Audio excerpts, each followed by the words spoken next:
AIDS আক্রান্ত অসংখ্য মানুষ তাদের নারীর তরফ থেকে সহানুভূতি জানিয়ে শুরু করছি আজকের পর্ব। চায়নাতে হানুই নামের একটা গ্রাম রয়েছে, সেখানে একজন ভদ্রলোক মারা গেছেন এইডস হয়ে। তার ছেলে তার আগেই মারা গেছেন এবং তার স্ত্রীও HIV পজিটিভ। স্পষ্ট করে বলতে গেলে পুরো গ্রামটাই HIV পজিটিভ। শিউরে উঠবেন না, এটা কিন্তু সত্যি। আসলে বলে না, truth is stranger than fiction. World Health Organization বলেছে যে 2025 সালের মধ্যে বেশি লোক এইডসে মারা যাবে ক্যান্সার থেকেও। অথচ ভারতবর্ষে আমরা এখনো এইডস রোগীদের কুষ্ঠ রোগীদের থেকেও খারাপ ব্যবহার করি। অথচ ইউএসএতে legendary basketball player Michael Jordan, তার এইডস হয়েছে কিন্তু তিনি এখনো বাস্কেটবল খেলে যাচ্ছেন। আমার মনে হয় ওখানে ওরা এইডসকে আর 5টা রোগের মতো মেনে নিয়েছে। আমার মনে হয় যে আমাদেরও সেটাই করা উচিত। তাই আজকে ওয়ার্ল্ড এইডস ডেতে এই কথাটা বলে শুরু করছি আজকের নারী।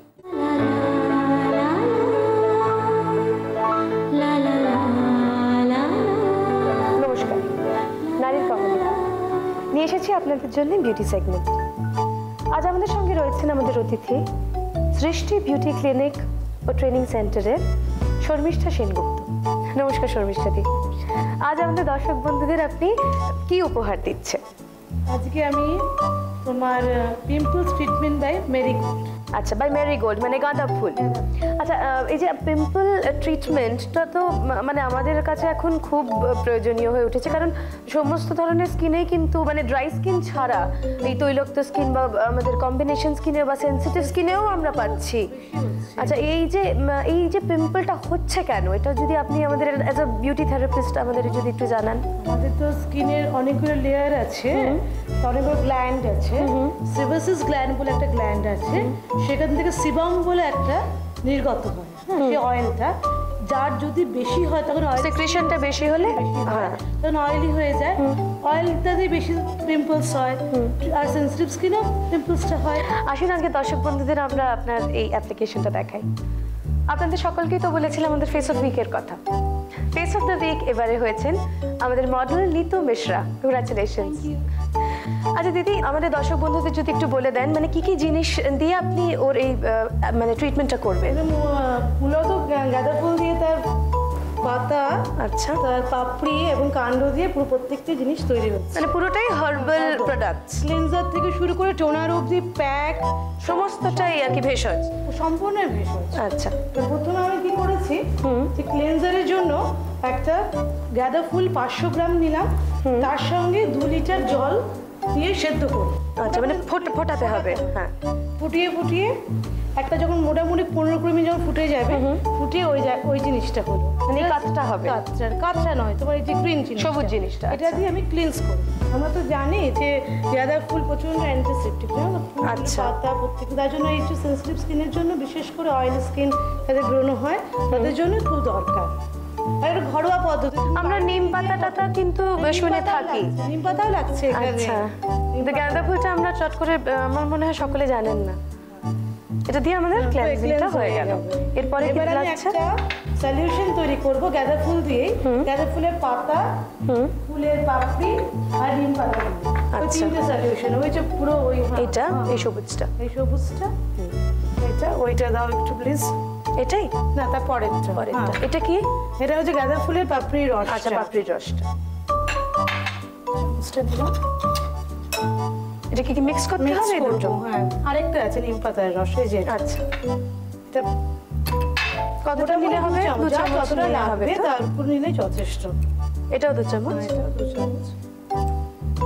আমি কিন্তু কোনো ক্রিম কোনো কিছু ব্যবহার করছি না, কিন্তু এখানে ভেষজ যখন বলছেন সম্পূর্ণই। আর এর অদ্ভুতভাবে কিন্তু এটা কিন্তু আমরা শুনেছি পিম্পল হলে আমরা একটু জেল বেসড প্রোডাক্ট ইউজ করতে বলে, এটা তো ভীষণ জলীয়। আমার ক্লিনস হয়ে গেল, এখন আমি ম্যাসাজ করবো। 3টে মিক্সড করে নিয়ে জাস্ট হাতে নিয়ে দিয়ে আপার ডাইরেকশনে সবসময় আমরা ম্যাসাজ করি, মানে আপার স্ট্রোকস দিয়ে। আর আপার স্ট্রোকটা আমার মনে হয় যাতে স্কিনটা স্যাগ করতে সাহায্য, মানে না কোট করার জন্য খুব উপকারী। এটা কি করছেন? মানে এটা ম্যাসাজ হচ্ছে। এটা মোটামুটি আমরা যেগুলো করতে পারবো, মানে আমরা যেন বাড়িতে করতে পারবো সেইগুলোই আমি দেখাচ্ছি। নোজ, আচ্ছা কিন্তু আমরা দিদি একটা কথা জিজ্ঞেস করি, এই চোখের আই এরিয়াটাকে কি আমরা বাদ দেবো? না না বাদ দেবো না, জাস্ট আমি রিং ফিঙ্গার দিয়ে দুটো দিয়ে জাস্ট লাইট হলো। এরপরে স্টেপটা দিদি আমি ক্লেন্স করে দেবো। এটা যে হলো আবার সেম ক্লেন্সার দিয়ে ক্লেন্স না করব? জল দিয়ে ভিজিয়ে, ঠান্ডা জল দিয়ে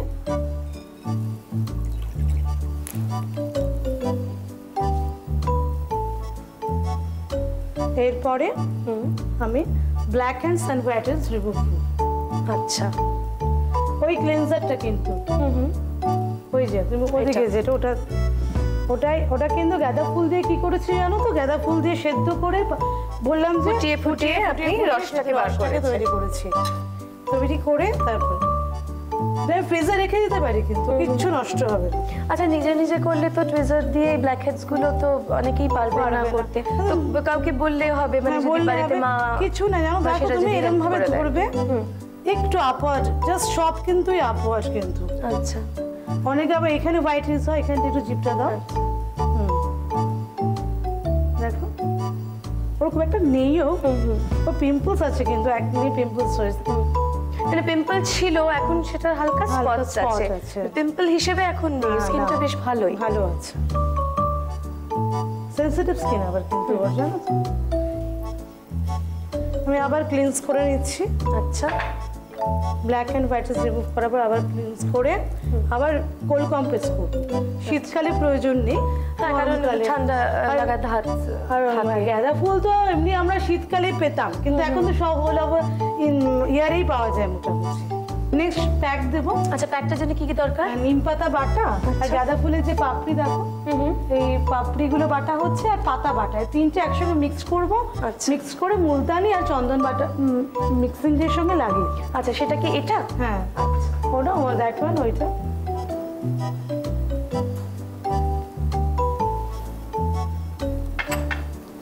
হলুদ বাটার মতো লাগছে, হলুদ বাটার মতো লাগছে। এটাও 1 চামচ করে নেব। যার যতটা লাগে মোটামুটি 1 চামচ দিলেই যথেষ্ট। মানে পিম্পল হিসেবে যার বেশি পিম্পল তাদের তো একটু বেশি করে নিতে হবে, যার স্কিন যতটা। এটাও নিতে হবে 1 চামচ।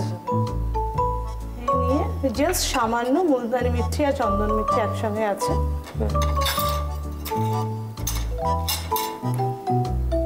এটাও 1 চামচ না 8 চামচ? জাস্ট এটাকে বেস করার জন্য। মেইন তো আমার এই তিনটে জিনিসই। আচ্ছা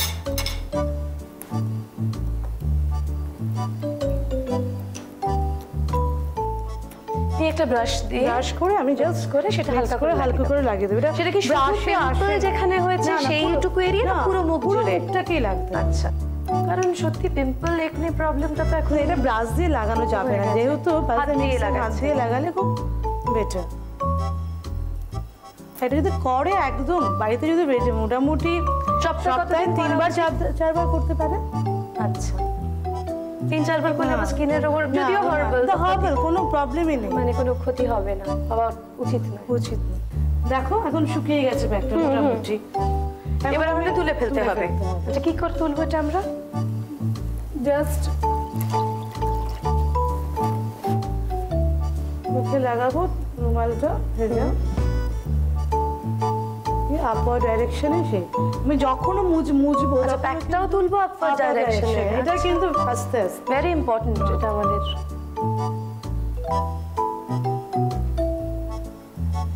বারে বারে ধুয়ে নিতে হবে কিন্তু, জানো তো। হ্যাঁ কারণ তো এটা তো পুরো ইয়ের একটা জলে কাজ করাটা ঠিক উচিত না, একটু ভালো করে ধুতে হবে একদম। তো ডাস্ট নিম পাতা তো জল দিয়ে নিজেকে ধুলে আরো বেটার।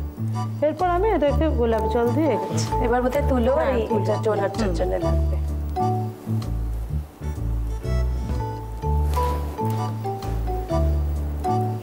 রেখে দেবো আমি, জাস্ট নিচে কিংবা শুকিয়ে নেব।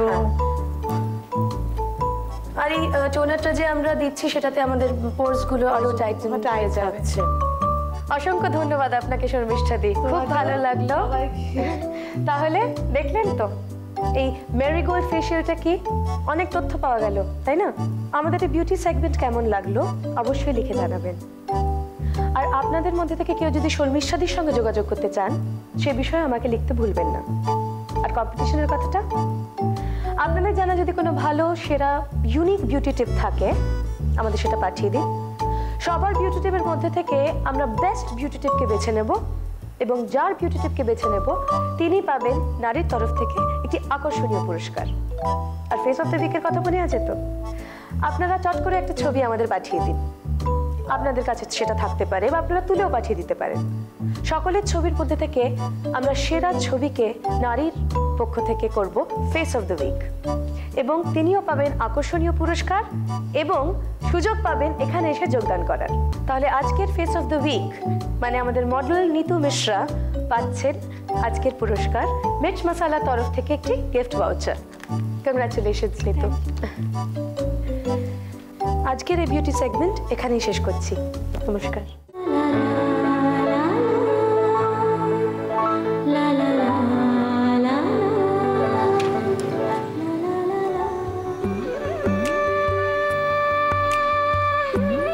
নমস্কার, আমি কাঞ্চনা। আজকে আমি চলে এসেছি রাসেল স্ট্রিটের বাজি। এখানে খাবো, আপনাদের সঙ্গে অনেক আড্ডা মারবো। তাহলে আমার সঙ্গে থাকুন, আড্ডা মারতে থাকুন। খেতে তো আপনারা পারবেন না, খাওয়াটা চোখে চোখে দেখতে থাকুন, পরে এখানে এসে খেয়েও নেবেন। কোন আসুন।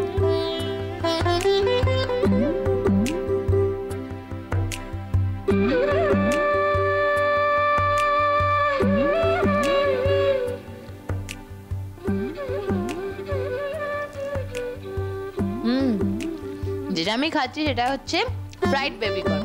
আপনারা নিশ্চয়ই আমার উপর ভীষণ রেগে আসেন। আপনারা দেখে দেখে এত ভালো ভালো খাবার খাচ্ছি, আপনারাও নিশ্চয়ই এখানে আসবেন এবং অনেক খাবার পাবেন। আর কী খাবার পাওয়া যায় এবং তার কোয়ালিটি কীরকম, প্রাইস রেঞ্জ কীরকম, সেটা যদি জানতে চান তাহলে অবশ্যই লাভ করতে হবে শ্রীমন্ত করের সঙ্গে। নমস্কার শ্রীমন্ত। নমস্কার। আচ্ছা, প্রথমেই আপনি আমাকে বলুন যে মূলত রেস্টুরেন্ট ব্যবসাটাই কি আপনার প্যাশন ছিল প্রথম থেকেই, যে আপনি একটা রেস্টুরেন্ট করবেন এটাই ভেবেই ছিলেন কি অনেক দিন ধরে, নাকি হঠাৎ করে একটা শখের খাতিরে এটা করে ফেলেন? না, খেতে তো ভালোবাসি ছোটবেলা থেকে, আর তার সাথে এই অপরচুনিটিটা ছিল। আমার যে অন্য যে বন্ধু আছে উনি কিচেন লাইনে, রেস্টুরেন্ট লাইনেরই লোক, প্লাস জায়গাটাও আমরা পেলাম, সেই জন্য এটাও আরম্ভ করলাম। আচ্ছা, এই রেস্টুরেন্টটা মোটামুটি কত দিন হয়েছে পুরনো? হয়েছে আপনার 11 মাস। 11 ডিসেম্বর উইল বি 1 ইয়ার। খুব রিসেন্টলি আপনাদের এই রেস্টুরেন্টের রেসপন্স কেমন পাচ্ছেন এই কদিনের মধ্যে? রেসপন্স খুবই ভালো, মানে মোর দেন আমরা যা এক্সপেক্ট করেছি। এটা বেসিক্যালি হলো অফিস পাড়া, আর আমরা যে রেঞ্জের খাবার রেখেছি, কুইক লাঞ্চ, আর যে প্রাইস আর যে কোয়ালিটি মেনটেন করছি, আমাদের প্রচণ্ড রেসপন্স ভালো হচ্ছে। আচ্ছা, আপনাদের রেস্টুরেন্টে কি স্ন্যাক্সটা বেশি বিক্রি হচ্ছে না লাঞ্চ প্যাকেট আর ডিনার প্যাকেটটা বেশি বিক্রি হচ্ছে? আমাদের basically full fledged restaurant with Chinese আর টিবেটিয়ান খাবার। তো লাঞ্চের সময় তো লোকে আসেই চাইনিজ খেতে, প্লাস অনেকে অফিসে নিকন্যাক খাবার জন্যে, ধরুন মোমো, স্যান্ডউইচেস, এগুলো আমাদের খুব চলে, সেগুলো যাচ্ছে। সো মোরলেস ওভারঅল দুটোই হচ্ছে, অফিস ডেলিভারিও হচ্ছে, হোম ডেলিভারি হচ্ছে, প্লাস। আচ্ছা, এই যে মোমো আর স্যান্ডউইচ বললেন, আমার সামনে একটা রাখা আছে মোমো, তো আপনাদের এখানে কত ধরনের স্যান্ডউইচ আর মোমো পাওয়া যায়? মূলত আমি এই প্রশ্নটা জিজ্ঞেস করছি কারণ যেহেতু আমাদের এখন প্রত্যেকেই লাঞ্চটাকে স্কিপ করে চলার একটা প্রবণতা দেখা দিচ্ছে, একটা ছোট্ট স্যান্ডউইচ খেয়ে নিল কি একটু মোমো খেয়ে নিল, সেটা কত ধরনের আপনাদের এখানে পাওয়া যায়? আমাদের এখানে একটা ইউনিক জিনিস করে প্রন মোমো, যেটা কলকাতায় কেউ বানায় না। এখন মোমোর একটা অ্যাডভান্টেজ হলো যেহেতু স্টিম, আর এখন সবাই ফিগার আর হেলথ মেনটেন করতে চাইছে, সেই হিসেবে prawn momo, chicken momo, veg momo সেগুলো বেশি চলে। কুইক লাঞ্চ, প্রন মোমোর সাথে একটা স্যুপও দেওয়া হয়, হালকা স্যুপও দেওয়া হয় উইথ দ্য মোমো ইটসেলফ। তো সেই হিসাবে মোমোগুলো খুব চলে। অ্যান্ড এই quick momo with an AC restaurant কলকাতায় মোটামুটি বাস ছাড়া খুব কমই পাবেন আপনি। আর স্যান্ডউইচেস কত ধরনের পাওয়া যায় এবং আপনাদের কি কোনো স্পেশাল স্যান্ডউইচ আছে কি? আমাদের আছে, ধরুন টিবেটিয়ান সাইডে আপনি যদি দেখেন, থুপ্পা উইথ ডাম্পলিং, ওটা একটা main dish of its own. আরেকটা আছে ফিং বলে, চিকেন ফিং। যে নুডলসগুলো আমাদের পাওয়া যায় বেসিক্যালি ময়দা নুডলস, কিন্তু ফিংয়ে হলো রাইস নুডলস, যেটাতে আপনার মানে এখন যেটা ফ্যাটি টেন্ডেন্সি, ময়দা তো নেই, রাইস, সেই জন্য ওয়েট কম, লো ক্যালোরি। আমাদের প্যান ফ্রাইড মোমোস পাওয়া যায় এখানে, প্লাস আপনি তো এমনি মোমো দেখছেন, সেগুলো আছে। আর মেন ডিশের দিকে, চাইনিজ ডিশের দিকে আপনি চিলি গার্লিক নুডলস পাবেন, ড্রামস অফ হেভেন পাবেন, চিকেন 65 পাবেন, ওটা বেসিক্যালি স্লাইস চিকেন, আর ড্রাগন চিকেন পাবে, একটু স্পাইসি ওটা। এরকম বিভিন্ন রকম other than chilli chicken, Schezwan chicken, garlic chicken, ওগুলো তো পাওয়াই যায়। হাক্কা নুডলস, চপ সুই। আপনাদের এখানে স্যুপস কত ধরনের পাওয়া যায়? আমরা basically general soup, sweet corn, Thai soup, clear soup, veg non veg দুটোতেই পাওয়া যায়। তাছাড়া আমাদের টালমান স্যুপ আছে, আর অনেকে নুডল ভেজ স্যুপ চায়, ওগুলো স্পেশালি বানিয়ে দিই। এটাকে কি বলা হয়? এটা হলো বেসিক্যালি থুপ্পা উইথ ডাম্পলিং। এটা একটা ডিশ বাই ইটসেলফ। স্যুপ আছে, নুডলস আছে, chicken, vegetables and chicken momo আছে ওর মধ্যে। এটার দাম কত? এটা মনে হয় টিবেটিয়ান ডিশ। এটা হলো 45 রুপিস, 45 টাকা। আর সামনে দেখতে পাচ্ছি চিকেন ড্রামস্টিক আছে, এটার দাম কত? এটা হলো 45। এই চিকেন 65টার দাম কত? 45, 45। আর এই চিকেন স্যান্ডউইচ আর এইটা কি বলা হয়? হলো ড্রাগন চিকেন। এই দুটোর দাম কত আছে? চিকেন স্যান্ডউইচ গ্রিলটা হলো 30, আর ড্রাগন চিকেনটাও 45। লাঞ্চ প্যাকেটসের কথা জানা হলো, স্যান্ডউইচ প্যাকেটসগুলোর কথাও জানা হলো। তাছাড়া তো অনেক রকমের স্ন্যাক্স আছে আপনাদের রেস্টুরেন্টে। সেই স্ন্যাক্সগুলো মোটামুটি কত দাম থেকে শুরু হয় এবং একটা দুটো যদি বলেন। দেখুন, আমরা একটা জিনিস চিন্তা করে রেখেছি, এগুলো কুইক লাঞ্চ অফিস, তাদের একটা এক্সপেন্স এর ব্যাপারটা চিন্তা করেই আমরা প্রাইসিং করেছি। আমাদের মিনিমাম হলো ভেজ স্টিম মোমো 20 টাকায়, আর ম্যাক্সিমাম হলো চপ সুই পাবেন 50 রুপিস। মানে সব 20 টাকা থেকে 50 টাকার মধ্যে। ঠিক আছে, আজকের মতন যাই, আবার দেখা হবে।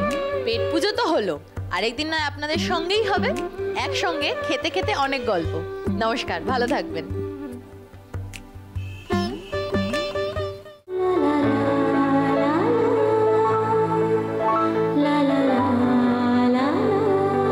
AIDS. It has become a threat to our society. তাই নয়? এইডস কথাটা আমরা সবসময় শুনে থাকি এবং আমরা কিন্তু ব্যাপারটা নিয়ে খুবই সচেতন, কিন্তু আমরা কি জানি যে কিভাবে আমরা প্রিভেন্ট করতে পারি? চলুন না আজকে এইডস নিয়ে আমাদের এই নারীর স্বাস্থ্য বিভাগে একটু আলোচনা করি। আজকে আমাদের মধ্যে আমরা পেয়েছি বিশিষ্ট clinical oncologist and haematologist doctor Gouri Shankar ভট্টাচার্যকে। নমস্কার ডক্টর ভট্টাচার্য। আচ্ছা ডক্টর ভট্টাচার্য, এইডসটা তো আমরা সবাই শুনে থাকি, এইডস আমরা ভয়ও পাই, ভাবি যে জিনিসটা বিরাট একটা কি, তো একটু যদি ডিটেলে বলেন এইডসটা অ্যাকচুয়ালি কি? এইডস কথাটা অ্যাকচুয়ালি একটা অ্যাক্রোনিম, মানে এটা কিন্তু পুরোপুরি নিজস্ব নাম না। এর নামটা হচ্ছে অ্যাকোয়ার্ড ইমিউনো ডেফিসিয়েন্সি সিনড্রোম। মানে হচ্ছে তার বডির ইমিউনিটিটা কোনো একটা ভাবে নষ্ট হয়ে যাচ্ছে বাইরের কোনো ইনফ্লুয়েন্সে, এই ক্ষেত্রে একটা ভাইরাস থেকে। এইডস একটা অসুখ যেটা প্রথম আমরা দেখতে পারি 1983 সালে। এটা লস অ্যাঞ্জেলেসে গে পপুলেশন মানে হোমোসেক্সুয়াল পপুলেশনে প্রথম দেখা যায়, আর সেটা ডিসক্রাইব করা হয়েছিল কি একটা আনইউজুয়াল ইনফেকশন। আর সেই সময় আমরা জানতাম কি এইডস ওয়াজ আ লিথেল ডিজিজ। নো ডাউট আজকে AIDS is a lethal disease, and possibly AIDS আমাদের বলা যেতে পারে is a harbinger or a marker for the societies morality. আচ্ছা ডক্টর ভট্টাচার্য, আগে তো ভিডি বা এসটিডি এইসব বলা হতো, এখন এইডস বলা হয় কেন? না, ভিডি আজকেও আছে, এসটিডি আজকেও আছে, মানে ভেনারেল ডিজিজ, সেক্সুয়ালি ট্রান্সমিটেড ডিজিজ আজকেও আছে, তখনও ছিল। ওকে, আচ্ছা এবার যেটা প্রশ্নটা আমার করার খুব ইচ্ছে হচ্ছে সেটা হচ্ছে এইডসটা হয় কেন? দেখুন, কি থেকে হয় রাদার? এইডস একটা ভাইরাস, সে ভাইরাসটার নাম হচ্ছে হিউম্যান ইমিউনো ডেফিসিয়েন্সি ভাইরাস, যেটাকে আমরা বলি এইচআইভি।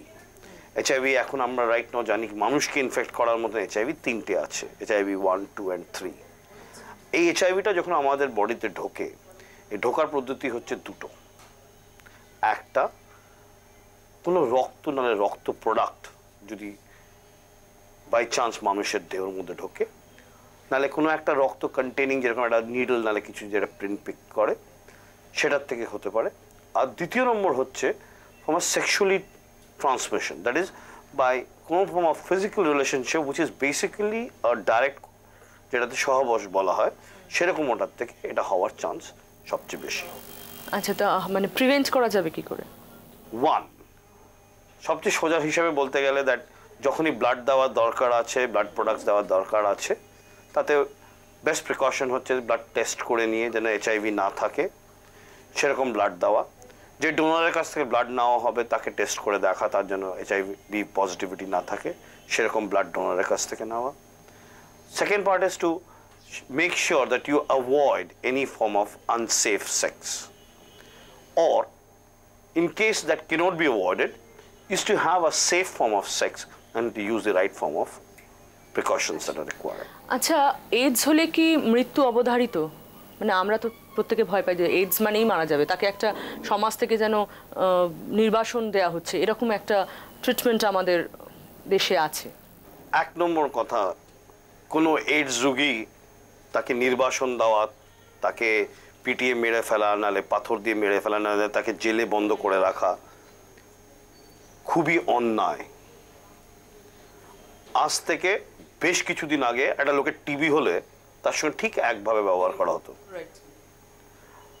তারও আগে কারো যদি সিফিলিস হতো তাকে কিন্তু ঠিক সেভাবে করা হতো। সেজন্য এইডস রুগীকে এইভাবে আলাদা করে টোটালি মানে সোসাইটির থেকে বের করে দেওয়া, যেন তার লেপ্রেসি হয়েছে সেরকম একটা হাবভাব করা ইজ রং। দ্বিতীয় নম্বর জিনিস হচ্ছে, একটা এইডস পেশেন্টের ততটাই কেয়ার দরকার যেটা যে কোনো অন্য কোনো রোগের দরকার। দ্বিতীয় নম্বর কথা হচ্ছে, এইডস মানেই একটা পেশেন্ট মরে যাবে, ইট ইজ নট ট্রু। এই এইচআইভি ভাইরাস ঢোকার পর আর এইচআইভি ভাইরাস একটা মানুষের ডিটেক্ট করার পর আমরা যদি ন্যাচারাল হিস্ট্রি অফ অসুখটা দেখি, ইট টেকস এনিওয়ের 3 বছর থেকে 10 বছর এটা প্রকাশিত হতে। আর প্রকাশিত হলে তারপরে যদি চিকিৎসা না করা হয়, then death becomes inevitable within 3 years. আজকে যেটা আমরা বলতে পারি দ্যাট সিন্স 1998 আমাদের একটা বিরাট অ্যাচিভমেন্ট হচ্ছে দ্যাট অ্যান্টি এইডসের বেশ কিছু ওষুধ চলে এসছে, যেগুলো আমরা বলি anti retroviral drugs for viruses. এটা অ্যাকচুয়ালি আমরা একটা টেকনিক্যাল নাম দেওয়া হচ্ছে, দ্যাট ইজ হার্ট, HART।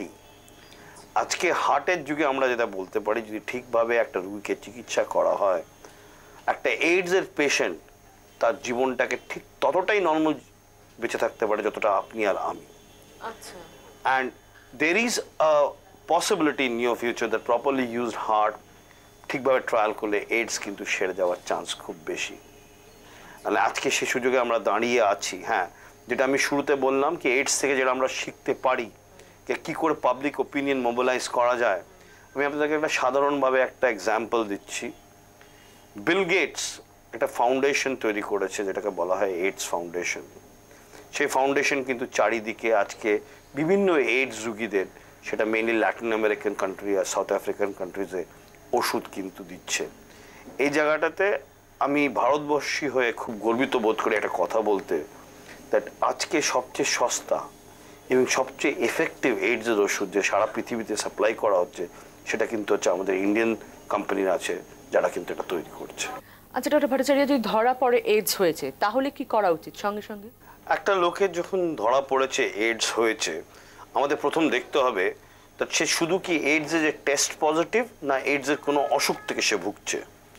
এখন সে কোনো যদি শুধু টেস্ট পজিটিভ হয় তাহলে কিন্তু আননেসেসারি প্যানিক ক্রিয়েট করে তাকে তার কাজকর্ম থেকে বঞ্চিত করে, তাকে তার আর্নিংসে বঞ্চিত করে, তাকে একটা একদম আউটসাইডার হিসেবে সোসাইটিতে রাখাটা ইজ নট জাস্টিফাইড।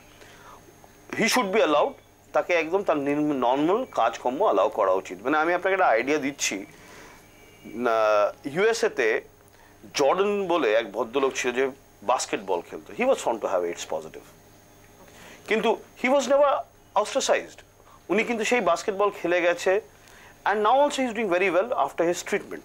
সেটা ব্যাপারটা হচ্ছে দ্যাট আমরা যে মাত্রাটা এইডসের দেখি, এইডস পজিটিভ হয়েছে পেশেন্ট, কোনো পেশেন্টের, তার দেখা হচ্ছে কি তার শুধু পজিটিভিটি না, তার কি কোনো অসুখ আছে। এবার অসুখ যদি থাকে তাহলে তার চিকিৎসা করাটা ইজ ম্যান্ডেটরি। কেন আমি যেটা বললাম কি আজকে আমরা সেই সুযোগ চলে এসছে দ্যাট আমরা এইডসের অসুখটাকে কিন্তু ঠিক যেভাবে ডায়াবেটিস হোক, টিবি হোক, হাইপারটেনশন হোক, আমরা কিন্তু যেভাবে চিকিৎসা করি, এইডসকেও কিন্তু সেভাবে চিকিৎসা করে। আর আজকে আমরা দাঁড়িয়ে আছি এমন জায়গায় দ্যাট পসিবলি নেক্সট 2-3 বছরের মধ্যে AIDS may be termed as curable. তাহলে বলছেন প্যানিক হওয়ার কিছু নেই, ট্রিটমেন্টটা বাড়িতে থেকেও করা যেতে পারে? ডেফিনেটলি। অ্যান্ড এই ট্রিটমেন্টে যদি কোনো ভর্তি করে অ্যাকসেপ্ট, যদি খুব খারাপ অবস্থায় পেশেন্ট থাকে, যদি তার খুব বেশি বোন ম্যারো সাপ্রেশন হয়ে গিয়ে থাকে, সেখানে ব্লাড ট্রান্সফিউশন লাগতে পারে, কিছু ওষুধ লাগতে পারে তার ব্লাড কাউন্ট বাড়াবার জন্য। আদারওয়াইজ কিন্তু পুরো চিকিৎসাটা বাড়িতে রেখে করা যায়, বাড়িতে রেখে তাকে অ্যাবসলিউটলি নর্মালভাবে চিকিৎসা করানোটা ইজ আ মাস্ট। আচ্ছা ডক্টর ভট্টাচার্য, এইডস থেকে কি অন্য কোনো রোগ হতে পারে? ধরুন ক্যান্সার, ক্যান্সার কি হওয়ার সম্ভাবনা আছে এইডস থেকে? ইয়েস, এখন ব্যাপারটা হচ্ছে তো আমরা একটা জিনিস জানি, যেটা আমি বললাম, এইডস প্রত্যেক কটা ডিসিপ্লিনকে, প্রত্যেক কটা অসুখ যেগুলো আছে আমরা জানি সিস্টেমকে এফেক্ট করে। তার মধ্যে একটা মেজর ইস্যু যেটা আমরা দেখতে পারছি over the period of time, that এইডসের সঙ্গে কিছু ক্যান্সার খুব ক্লোজলি রিলেটেড। ইনফ্যাক্ট একটা ক্যান্সার আছে তার নাম হচ্ছে ক্যাপোসিস হেমোরেজিক সার্কোমা। এই অসুখটা কিন্তু এইডস ধরা পড়ার আগে প্রায় দেখাই যেত না, কিন্তু যবে থেকে এইডস শুরু হয়েছে তবে থেকে কিন্তু আমরা দেখতে পাচ্ছি that it is closely related to AIDS positivity. দ্বিতীয় নম্বর হচ্ছে একটা লিম্ফোমা আছে যেটাকে আমরা বলি ভেরিয়াস ক্যাভিটরি লিম্ফোমাস। এই ক্যাভিটরি লিম্ফোমাসগুলো কিন্তু directly related to AIDS. Third, কিছু ব্রেনের লিম্ফোমা আছে যেগুলো কিন্তু এইডসের সঙ্গে রিলেটেড আছে। এরকম বেশ কয়েকটা টিউমার যেগুলো আমি বললাম এইডসের সঙ্গে আছে।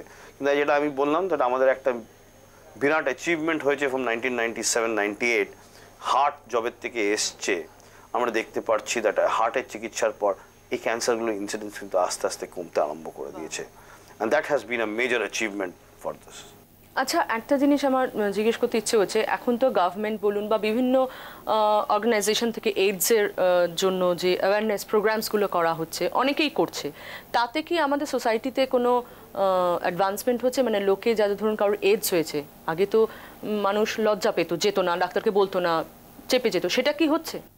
কিছুটা ডাক্তারের কাছে যাচ্ছে কি? ইয়েস, কিছুটা কিন্তু এটা হয়েছে। দ্যাট ইজ দি স্পেসিফিকলি যারা এনজিওস আছে, যারা এইডস অ্যাসোসিয়েটেড প্রোগ্রামসগুলো করছে, তাদের হ্যামারিংয়ের জন্য আমরা যেটা দেখতে পাচ্ছি দ্যাট এখন কিন্তু লোকজনে আর coming forward, they are coming up with the problem. Yes, and we are being able to test lot more people.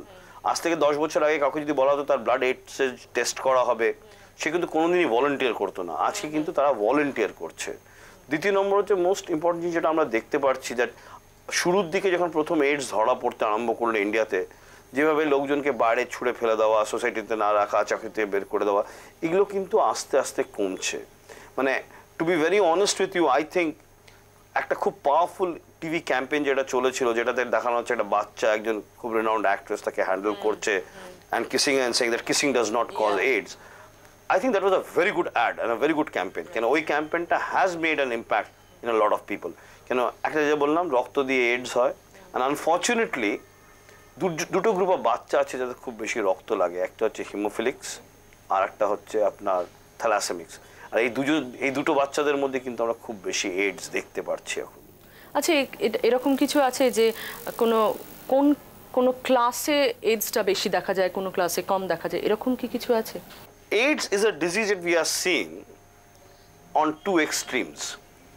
একটা হচ্ছে খুবই বড় লোক, খুবই অ্যাডভান্সড, আপ ক্লাস, আর একটা খুব নিচু লোক and very low in the society. এটা দুটো জিনিস হতে পারে। এক হচ্ছে that the middle class morality, যে কথাটা জর্জ বার্নার্ড শ বলতো, prevents a lot of disorders and problems, সেগুলো বোধ হয় আমাদের মিডল ক্লাস মোরালিটিটা এখন অবধি প্রিভেন্ট করছে। আর একটা হচ্ছে that promiscuity is directly linked with exposure, and that ওই এক্সপোজারটা হচ্ছে কিন্তু যেটা আপার ক্লাসে খুব বেশি হয়। And in the lower class they do not have any other method of recreation except for a sexual relationship or a fornication, if you want to put it that way. And that is some of the other, we see it in two extremes of classes. But what we have realized now is that gradually it was the young people who are having AIDS, and that is where we are actually worried. খুব অল্প বয়স্ক পেশেন্টদের কিন্তু AIDS দেখা যাচ্ছে in between the age group of 22 বছর থেকে 30 বছরের মধ্যে। আচ্ছা, ওয়াই ইজ ইট সো যে এই এজ গ্রুপের মধ্যে এইডসটা বেশি দেখা যাচ্ছে?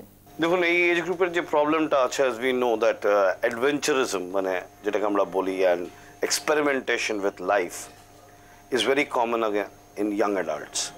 আর এই অ্যাডভেঞ্চারিজমটার জন্য drug addiction and some sort of sexual promiscuity is very common. এই এক্সপোজারটাই কিন্তু actually is creating the problem. So this is something I think আমাদের মনে হয় দ্যাট সব responsible elderly people in the society has got to take a message home, and সেই মেসেজটা হচ্ছে that AIDS is preventable, and সেটা prevent করার জন্য we need good sex education, good awareness, and to avoid unnecessary exposure to illicit sexual relationships. দ্বিতীয় নম্বর জিনিসটা হচ্ছে what we need to understand, যদি বাই চান্স কাউরি সেটা ডেভেলপ করে, he can be treated, kept comfortable, made to lead a normal life, and I do not know, possibly next 2-3 বছরের মধ্যে we will be able to say that we can even cure them. Thank you very much doctor Bhattacharya, আপনার সঙ্গে এই আলোচনাটা এত interesting, এত ভালো লাগলো। ডক্টর ভট্টাচার্যের সঙ্গে আমার এই আলোচনাটা আশা করছি আপনাদেরও ভীষণ ভালো লেগেছে। আমার হাতে সময় বেশি নেই, না হলে মনে হচ্ছে যেন আরও অনেক কিছু জানার আছে এই ব্যাপারে, তাই না? ডক্টর ভট্টাচার্য যে মেসেজটা দিলেন আশা করি আপনারা শুনেছেন। আজকে তাহলে এখানেই শেষ করছি। আবার প্রত্যেক দিনের মতো আবার বলছি, আমায় চিঠি লিখতে ভুলবেন না, চিঠিতে আমার নাম লিখতে ভুলবেন না। নামটাকে বলে দেবো, দেবযানী। চলি তাহলে, নমস্কার।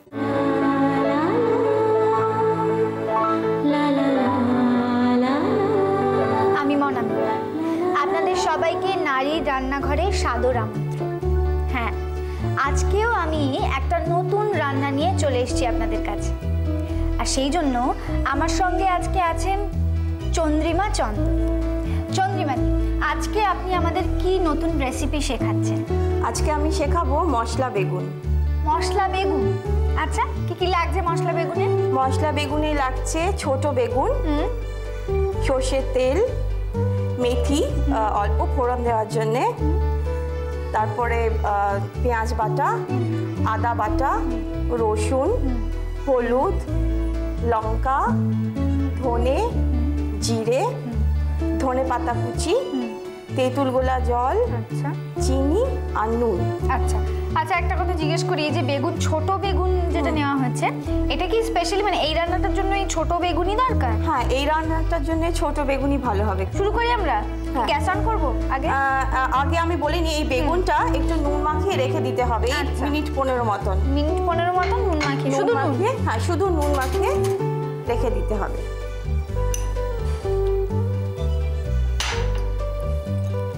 ঠিক আছে? আচ্ছা, এবার আমি সর্ষের তেল দেবো এতে। হ্যাঁ, এই বেগুনের রান্নাতে কিন্তু একটু তেল বেশি লাগে, কারণ তেলটা টেনে নেয় তো বেগুন, নাহলে কিন্তু শুকনো শুকনো হয়ে যাবে, পুড়ে যাবে। কতটা বেগুন আছে আজকে আমাদের? আজকে আমাদের 200 মতন আছে। 200 মতন আছে। তাহলে 200 বেগুনে কতটা তেল লাগছে? 200 বেগুনে আমার ধরো 3 চামচ। 3 চামচ তেল দিলে হয়ে যাচ্ছে। হ্যাঁ, 3 চামচ তেল দিলাম। তেলটা একটু গরম হলে এর মধ্যে মেথি ফোড়ন দেব। আচ্ছা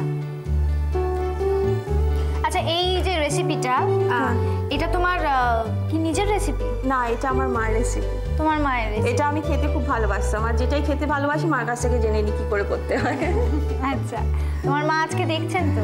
নিশ্চয়ই দেখছেন, তোমাকে শিখিয়েছেন এবং তুমি সেটা নারীর রান্নাঘরে রান্নাও করছো। হ্যাঁ, এটার জন্য এটার জন্য একটা খুন্তি নিয়ে নিই।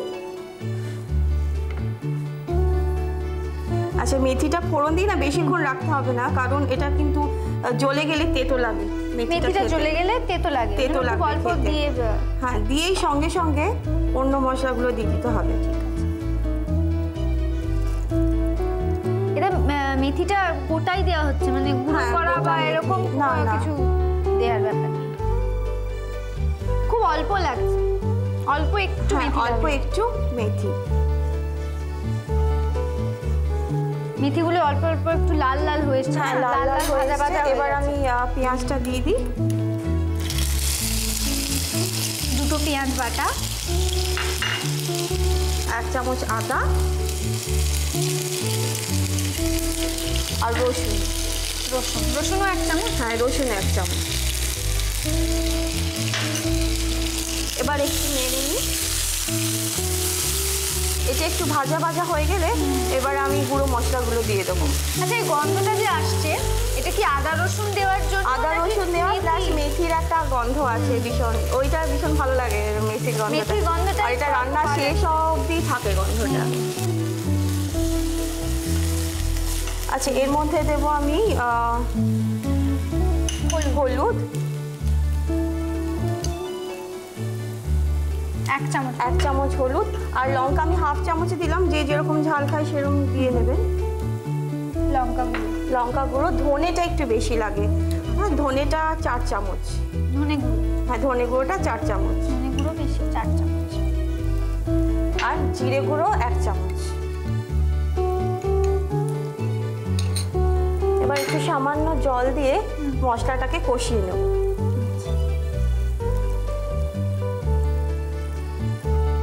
খুব সুন্দর মানে গ্রেভিটার রংটা খুব সুন্দর চলে এসছে, মানে হলুদটা দেওয়া হয়েছে, তারপর লঙ্কা গুঁড়োটা আছে তো, লাল আর হলুদ মিশে একটু ভাজা ভাজা হবে মশলাটা, মানে তেলটা উঠে আসবে, তখন বুঝবে যে মশলাটা হয়ে গেছে। এটা মোটামুটি কতক্ষণ কষাতে হয় সব মশলা দেওয়ার পর? বেশিক্ষণ না, ধরো মিনিট 5 মানে বুঝতেই পারবে তেলটা উঠে আসবে মশলা থেকে। দেখো একটু একটু তেল উঠে আসছে সাইডে। আচ্ছা, এটা কিসের সাথে খেতে ভালো লাগে? এটা মেনলি রুটির সঙ্গেও ভালো লাগে, কিন্তু আমি ভাত দিয়েও খেয়ে দেখেছি, খারাপ লাগে না। রুটি ভাত দুটোর সাথেই খাওয়া যায়। আর কখন খাওয়ার পক্ষে ভালো তোমার মনে হয়, মানে লাঞ্চ না ডিনার? আমি সেটাই বলছি। আর রিচ খাবার একটু রাত্রিবেলা খাওয়া ভালো না? শীতকালে বোধহয় এটা বেশ ভালোই একটা খাবার, রিচ বলেই বলছি। রিচ খাবার শীতকালে ভালো লাগবে। আচ্ছা, এবার আমি বেগুনগুলো দিয়ে দিই।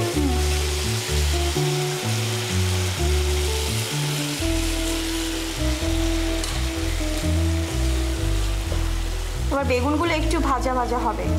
হ্যাঁ, এর মধ্যে ভাজা ভাজা হলে সামান্য একটু গরম জল দিয়ে এটাকে ঢাকা দিয়ে দেবো, কিন্তু বেশিক্ষণ না, কারণ বেগুন সেদ্ধ হতে বেশিক্ষণ সময় লাগে না। তোমার কি ভেজিটেবল প্রিপারেশন বেশি ভালো লাগে, মানে খেতে ভালো লাগে? যেগুলো একটু অন্যরকম, মানে যেগুলো ধরো একটু রিচ হয় ভেজিটেবল, সেটাই ভালো লাগে। রিচ রান্না তোমার বেশি ভালো লাগে? রিচ রান্না ভালো লাগে। আচ্ছা, এবার একটু গরম জল দিয়ে দিই।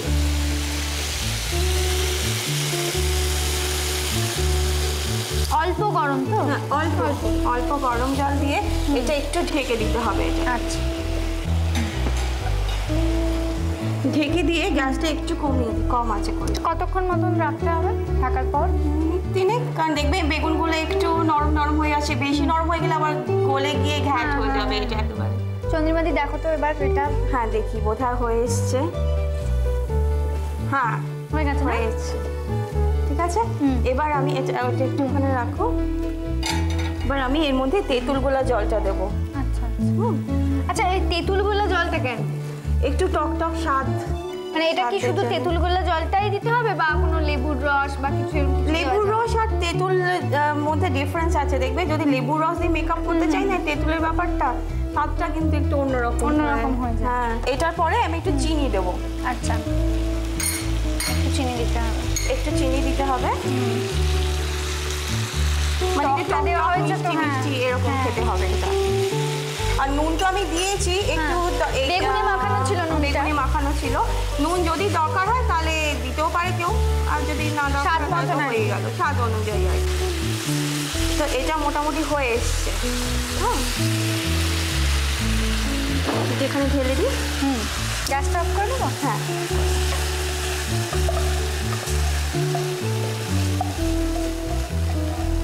খুব সুন্দর একটা গন্ধ বেরোচ্ছে ওই তেঁতুল জলটা দেওয়ার পর থেকে স্পেশালি। হ্যাঁ। আচ্ছা, এর ওপরে আমি ধনেপাতা কুচি দিয়ে দেবো।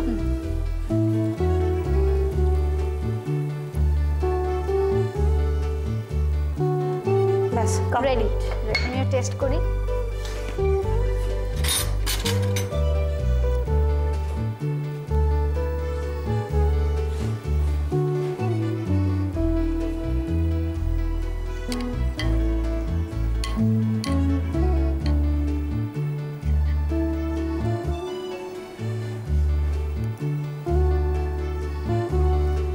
খুব ভালো খেতে হয়েছে। মশলা বেগুন তৈরি করতে লাগছে ছোট বেগুন 6 পিস, সর্ষের তেল 4 টেবিল চামচ, আদা বাটা ছোট চামচের 1 চামচ, রসুন বাটা 1 চামচ, পেঁয়াজ বাটা 2 বড়, মেথি সামান্য ফোড়নের জন্য, ধনে গুঁড়ো 4 চা চামচ, জিরে গুঁড়ো 2 চা চামচ, লঙ্কা গুঁড়ো 8 চামচ, 1 আঁটি ধনেপাতা কুচোনো, স্বাদ অনুযায়ী তেঁতুল গোলা জল।